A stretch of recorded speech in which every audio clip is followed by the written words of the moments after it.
Hi, I'm Leon Scott Baxter, the dumbest genius you will ever meet. I'm also known as America's relationship guru. It's true. Look it up. Look it up. I'm here today in a different location. This is my wife's home office. She's not home. She's away, and so I figured I would take advantage of this spot right now.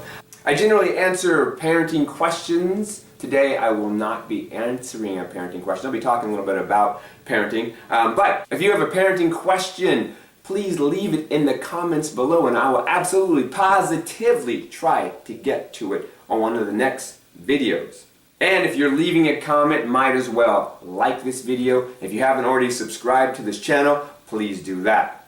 So let me tell you my situation. So my 11-year-old daughter has a jog-a-thon. You know, they run around the track at school, raise money for the school, and so I go to her jog-a-thon and I'm watching her run with all the other kids, all sweaty and nasty and having a good time and all that kind of stuff. And then there's this 5th grade boy who's running around the track and his shoelaces untied, right?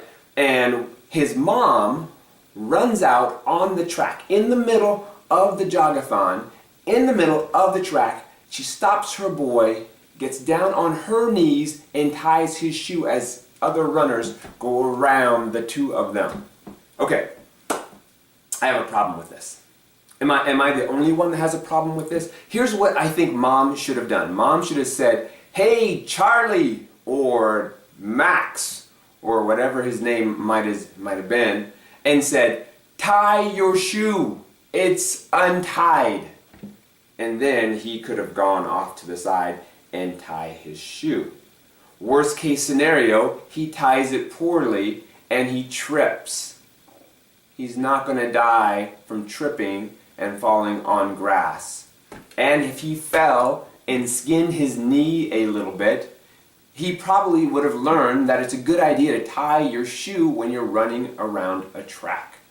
That is an overprotective mom. It's okay for children to fail, as long as they're failing in a way that's not going to be really damaging. And a skinned knee is not really damaging. If you're tying your shoe in 5th grade in front of everybody, what's going to happen when they're in college? Let me tell you, I read an article. There was a young lady who wanted to go to college, so she went 1,000 miles away to college, and guess who came with her? Mommy and Daddy. They didn't just go with her, they moved to the same city. And not only the same city, they rented an apartment and they moved their daughter in with them. Now, is that overprotective? Parents say, no, it's not overprotective at all. We were going to go there anyway, just to have a getaway for a while, and well, look at what happened. It's just the same place that our daughter was going to college, so we figured we'd save some money and all live together. Okay, tie your kid's shoe in 5th grade. In college, you become roommates. Not a good thing. Listen, we need to let our kids have some independence. We need to let them have a little bit of struggles, a little bit of failure. We can't always protect them, because if we do that, if we protect them in 5th grade by tying the shoe for them, and we move in with them in college, at some point, they're going to have to be on their own, because we're going to die at some point. And what are they going to do when they're 42 years old and we pass away and they're saying, who's going to tie my shoe and who's going to take me to the grocery store? Come on, we have to be parents. We got to let our kids have a little bit of independence. We have to let them struggle a little bit. And we also have to let them fail a little bit. And I say a little bit because we don't want them to crash and burn. But we want them to experience failure, because they're going to experience failure in life when we're not there for them. And they need to know how to handle that. So why don't we do that now when they're in 5th grade and let them realize, we say, tie your shoe, and they say, I'm not going to. And then they trip and fall. They realize, oh, I got to make sure that if I don't take care of myself now, there are consequences. So we do that for them now. We give them experience now. We let them fall and fail now while we're still taking care of them, so that by the time they become adults, they can take care of themselves. My 11-year-old who was running around the track, and whose shoelaces, by the way, I did not tie, about 2 years ago, when she was like 9, maybe 8, I don't know, she was not a great bicyclist. She had some struggle riding a bike. She would crash a lot. So she would go and say, let's go for a bike ride. And then she would come back all scraped up, and she would come back crying.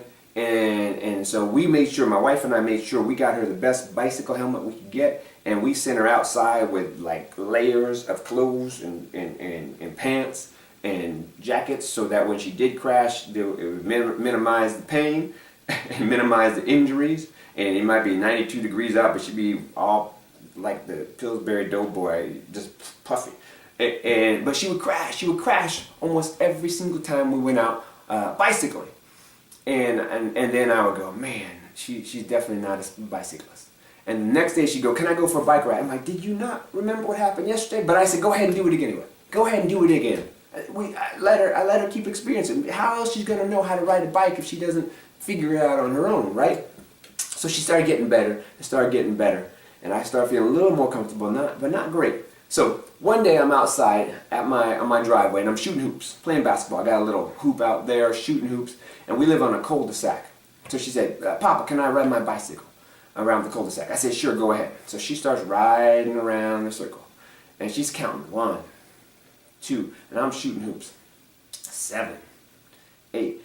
And as I'm shooting, I see she's riding at what I feel like is breakneck speed.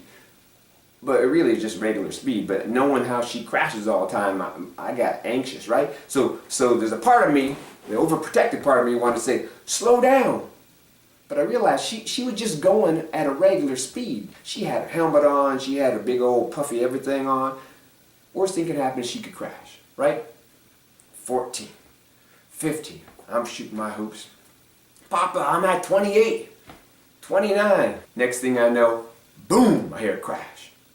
Then I hear, ah!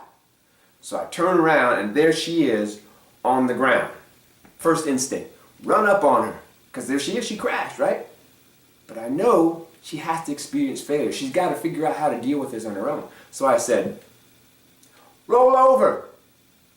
So she rolled over. She rolls over. I don't see any blood, nothing sticking out of her. I said, what hurts? She said, everything. I knew right then she was all right.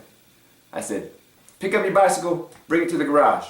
Now, what I really wanted to do is I wanted to run up. I wanted to scoop her up and be her superhero. But how's she going to know how to deal with these kind of situations if I save her each time?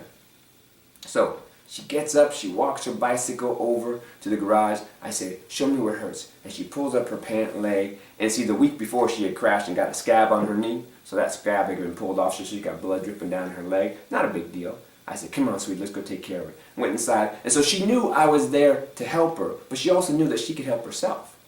That's what you got to do. You got to let your kids fail a little bit. You know, you got to let them crash a little bit. You got to let them trip on the shoelaces every now and then. You got to let them go to college by themselves. The overprotective parents are called either snowplow parents, sometimes they're called helicopter parenting. There's a little difference between those two. But what I'm talking about is a term I've coined called safety net parenting. And safety netters, what we do is we prepare our kids the best we can, and we send them up the ladder of life to walk on the tightrope of life, doing the best they can. And when they slip and fall, we let them experience that difficulty. We let them experience that failure, that fall. But we're always there to catch them on the bottom, right before they crash. So that's what we need to do. We need to take care of our kids. We need to give them opportunities so they'll be successful in life later on. So if your kid's shoelace is untied, tell them to tie it. If they don't, let them experience the fall, as long as there's like not sharp corners around. We don't want anybody getting stitches. If your kid crashes on the bike, get them a nice helmet and let them ride the bike. If your kid wants to go to college, let them go, and then call them on the cell phone. I hope you found this a little bit helpful today. If not, hey, sorry, I did my best. Be sure you like this video below, subscribe, and comment, especially if you want your question featured in the next video. Also, check out my website. It's called safetynetters.com. Yes, it's about safety net parenting. And if you just can't get enough of me, consider purchasing my book, Secrets of Safety Net Parenting, on Amazon.com. Look at me. I finished the video. My wife didn't even know I used her office. Take care. Thanks for coming. Drive carefully. I'm out of here.